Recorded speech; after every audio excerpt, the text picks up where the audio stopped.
أعوذ بالله من الشيطان الرجيم بسم الله الرحمن الرحيم الحمد لله الملك الحق المبين خالق السماوات والأرضين والصلاة والسلام على صاحب الدعوة النبوية والعصمة الفاطمية والصولة الحيدرية والحلم الحسنية والشجاعة الحسينية والعبادة السجادية والمعاصر الباقرية والآثار الجعفرية والعلوم الكاظمية والحجج الرضوية والجود التقوية والنقاوة النقوية والهيبة العسكري والغيبة الإله القائم بأمر الله بلندر صلوات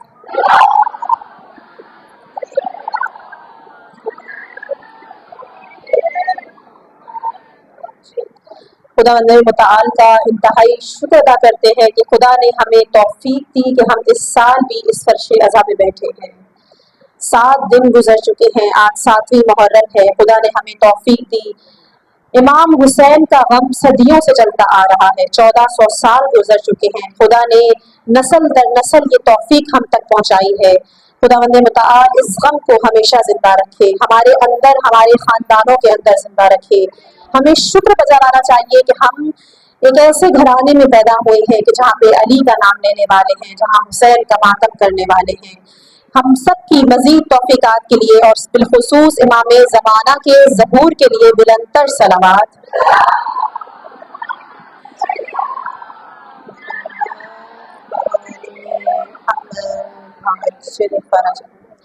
خدا کے مختلف نام ہیں، ان میں سے ایک نام ہے خدا کا حکیم۔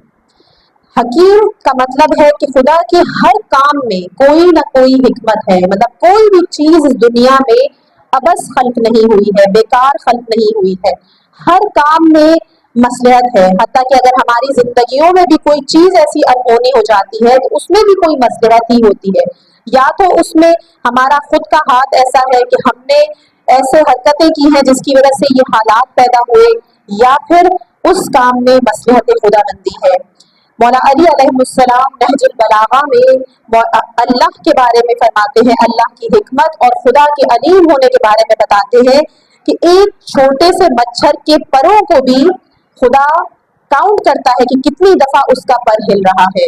باقاعدہ جملے ہیں نہج البلاغہ کے کہ خدا وہ ہے کہ جو جنگل کے درختوں کی چھالوں میں جو سوراخ ہیں اور ان سوراخوں میں جو مچھر ہیں ان کے پروں کے ہلنے کی تعداد کو میرا رب جانتا ہے۔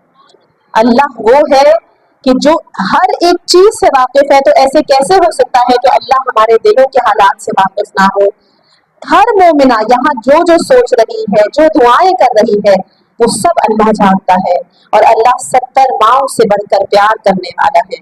بس عزیزان محترم، جیسے کہ دنیا نے بہت ترقی کر لی ہے، ایسے ایسے سبجیکٹس آ گئے ہیں، لوگ علم حاصل کر رہے ہیں کہ دنیا میں جو بے جا زلزلے آتے ہیں، موسم مختلف ہوتے جا رہے ہیں، ایسی ایسی جگہیں کہ جہاں پر پہلے ٹھنڈ ہوا کرتی تھی وہاں گرمی آ رہی ہے، اس کی وجوہات وہ طالب علم، وہ استاد بتاتے ہیں کہ کیونکہ ہم نے اس نظام کائنات میں اپنی منمانیاں کی، جہاں پر خدا نے جنگلات رکھے ان کو ہم نے کاٹنا شروع کر دیا، جہاں خدا نے پہاڑ بنائے ہیں ان پہاڑوں کو کاٹ کاٹ کے انسان نے اپنے گھر بنانا شروع کر دیے۔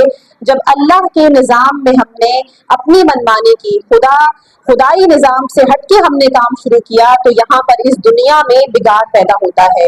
عزیزان، اسی طرح جو ہماری روح ہے، کہ جو ہمارا اصل ہے، اگر ہم نے اپنی روح کے ساتھ بھی ایسی ہی حرکتیں کی تو ہماری روح میں بھی بگاڑ آتا ہے، اور سب سے بڑا بگاڑ جو اس روح میں آیا ہے، جو اس الہی نظام میں آیا ہے، وہ میرے امام کی غیبت ہے۔ امام حضور کے لیے ہوتا ہے، امام امت کے لیے ہوتا ہے، لیکن جب امت نے اپنی روحانی نظام میں بگاڑ پیدا کیا تو اللہ نے آخری امام کو غیبت میں لے کے چلا گیا۔ اللہ نے پہلے سے لے کر دوسرا، تیسرا، یہاں تک کہ 11 امام دیے، لیکن سب کے سب شہید کر دیے گئے۔ کیوں؟ کیونکہ امت موجود نہیں تھی، کیونکہ امت غافل تھی، امت صرف اس میں لگی ہوئی تھی کہ بس ہمارا دنیاوی بھلا ہو جائے، ہمیں حکومتیں مل جائیں، ہمیں ہمارے گھر میں چین ہو، عورتیں خود اپنے، جیسے کہ آپ سب جانتی ہیں کہ کوفے میں عورتوں نے خود بھیجا کہ جاؤ جا کے حسین کو قتل کرو تاکہ ہمیں سونا ملے۔ دنیاوی لالچ کی وجہ سے انہوں نے آئمہ کا ساتھ نہیں دیا، اور یہی وجہ ہے کہ جس کی وجہ سے اسلام ہم سے دور ہوا، جس کی وجہ سے میرا آخری امام اس وقت غیبت میں ہے۔ عزیزان محترم، जो बरकतें खुदा ने हमारे लिए रखी हैं। अमूमन हम खवातीन में ये बहुत होता है कि हम कहती हैं हमारे घरों में बरकतें नहीं हैं, हमारे बेटे को रिस्क नहीं है, सुबह सुबह जाता भी है नौकरी पे लेकिन नौकरी से निकाल दिया गया है, बहुत ढूंढ रहा है, नौकरियां नहीं है, बच्चियों की शादियां नहीं हो रही, कितनी ख्वाहिशात होती हैं खवातीन की। लेकिन आप अपने ही घर में निगाह करें, खुदा कहता है कि आओ फजर की नमाज पढ़ो, मैंने बरकतों का दरवाजा खोल रखा है। अगर फजर की नमाज कज़ा करोगे तो कहाँ से बरकतें आएंगी घर में, कहाँ से रिस्क आएगा घर में? हमने खुद अपने दरवाजे बंद कर रखे हैं और फिर हम कहते हैं कि अल्लाह हमें नहीं दे रहा। अजीजान, हमारा ही ये हाथ है, अगर हम अल्लाह की इताअत करेंगे तो अल्लाह बरकतों के दरवाजे खोल देता है। अजीजान मोहतरम, हमें हर वो स्टेप उठाना है जो सही है। खुदा ने हमें रास्ते दिखाए हैं, चाहो तो हुसैनियत की राह पे चलो, चाहो तो यजीदियत की राह पे चलो। आप सब ने देखा कि करबला के वाक़े सब जानते हैं कि जिन्होंने रियासतों के लिए इमाम हुसैन को शहीद किया है, उनको रियासतें भी नहीं मिली, उनको ना दुनिया मिली है ना उनको आखिरत मिली है। असल चीज आखिरत है। अज़ीज़ान मोहतरम, अपनी रूहों को बेदार कीजिए, देखिए कि हमारे घर में ऐसा कौन सा गुनाह हो रहा है जिसकी वजह से हमारे घर में बरकतें खत्म हो चुकी हैं, जिसकी वजह से हमारे बच्चे आपस में लड़ते रहते हैं, जिसकी वजह से खानदानों के लोग आपस में लड़ते हैं। ऐसी क्या वजूहात है कि हमारे घर में रिस्क नहीं आ रहा, मेरी बेटी का रिश्ता नहीं हो रहा? जितनी भी आरज़ुएं हैं अपने घर में देखिए। अगर बेटी नमाज नहीं पढ़ रही, क्योंकि आका बहजत कहते हैं कि हो ही नहीं सकता कि कोई इंसान नमाज को अव्वल वक्त अदा करे और उसकी जिंदगी का हर काम अपने वक्त पर ना हो। यानी जिंदगी का अगर हर काम वक्त पर हो रहा है तो उस इंसान ने अपनी नमाजों को अव्वल वक्त में अदा किया है। तो ये चीज हम लोगों को देखनी है, क्योंकि जिस तरह एक एग्जाम्पल दे रही हूँ, मिसाल देती हूँ कि अगर यहाँ पर एक जंग का माहौल है, क्योंकि जाहिर बात है कोई अगर फर्ज करे इस ग्लास के लिए लोग लड़ रहे हैं तो कुछ लोग एक इस तरफ होंगे, कुछ लोग इस तरफ होंगे। अगर इधर वाले लोगों ने इस ग्लास की जगह को छोड़ के चले गए तो कौन इसको हासिल कर लेगा?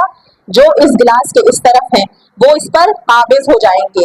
इसी तरह दो निजाम है हमारे कायनात में, एक निजाम इलाही है और एक निजाम शैतानी है। अब आपकी मर्जी है कि आपने इलाही निजाम में जो अल्लाह ने हमारे लिए फराइज दिए हैं, नमाज है, रोजा है, ज़कात है, अमर बिल मारूफ है, जितनी भी चीजें अल्लाह ने हमें कही है, अगर हम उन पर अमल नहीं करेंगे तो शैतान हमारी रूहों पर हावी हो जाएगा। शैतान उस चीज का फायदा उठाता है। लेकिन अगर हमने अपनी जिंदगियों में ये तमाम अहकामात जो खुदा ने हमें दिए हैं, जो आइम्मा मासूमीन से हम तक पहुंचे हैं, हमने उन पर अमल किया तो शैतान हम पर बिल्कुल भी हावी नहीं होगा। हमारे घरों में बरकतें भी होंगी, हमारे घरों में रिस्क भी होगा और हमारी तमाम आरजुएं पूरी हो जाएंगी। मोहम्मद वाले मोहम्मद सलावत।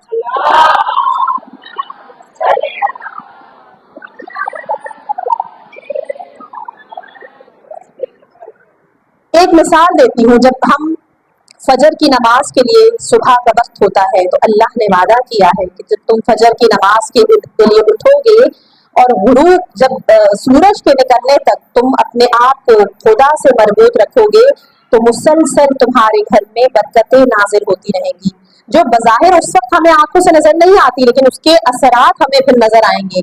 बेटे की तरक्की की सूरत में, बेटियों की आरज़ुएं पूरी होने की सूरत में, हमारी दुआएं पूरी होने की सूरत में। लेकिन हम जब अल्लाह की राह में नहीं जाते, सुबह का वक्त है, सबको अपनी नींद अजीज होती है, अगर हम उस वक्त नहीं उठते तो एक ऐसा शख्स है जो बैठा होता है, जो तैयार होता है कि बस ये इंसान ना उठे, खुश होता है बहुत, वो शैतान है। और रिवायात में है कि शैतान हमारे इन कानों में अपनी निजासत करता है। आपको खुद सोचें कि किसी को पसंद है कि उसके कानों में शैतान आके निजासत करे? नहीं, किसी को भी पसंद नहीं होगा, क्योंकि हम बज़ाहिर अपना ये वाला कान देखते हैं, ये तो बिल्कुल दुरुस्त है, इसको तो कुछ नहीं हुआ, लेकिन जो निजासत है वो हमारे रूहानी कान को है। फिर हम कहते हैं कि हमारी औलाद हमारी नेक बातें नहीं सुनती, हमारी माओं की बातें नहीं सुनती, हम उनकी चाहते हैं कि परवरिश करें, इसीलिए क्योंकि वो बच्ची सुबह के वक्त जब नहीं उठती तो उसके कान में शैतान अपनी गलाजत करता है اور वो सुनने से आरी हो जाती है। वो जो कुरान में है ना कि ये जिंदा है लेकिन ये सुनते नहीं है, इनके दिल मुर्दा है, इनकी आंखें अंधी है। वो कौन है? वो जिंदा लोग हैं लेकिन उनकी आंखें इसलिए अंधी है क्योंकि उन्होंने अल्लाह की बात नहीं मानी, वो हराम खाते हैं।